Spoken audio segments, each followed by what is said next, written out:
Hello guys, in this video we're going to learn about the basics of robotics. So robots have multiple systems in conjunction where they work together and achieve a task.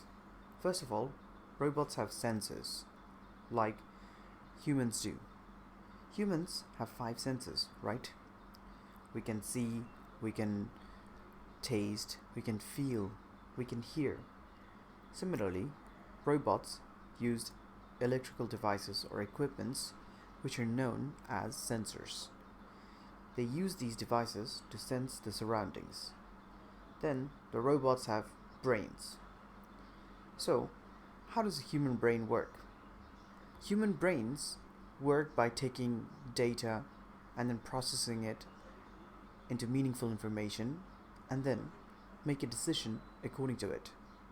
Similarly, robots do something like that too.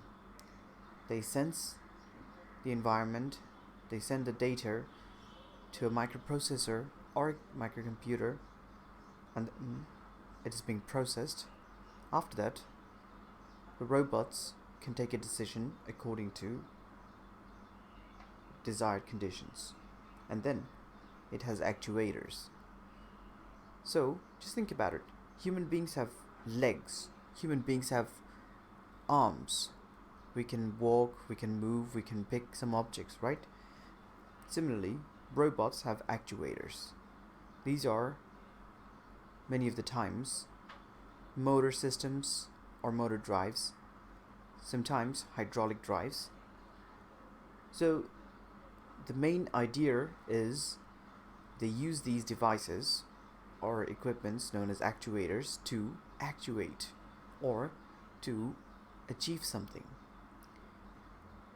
So this is the basics of robotics, guys. So if you would like to know more about it, you can subscribe to our channel and get more information, or take our course where we go into more details with each of these equipments and topics. Thank you so much and have a great day.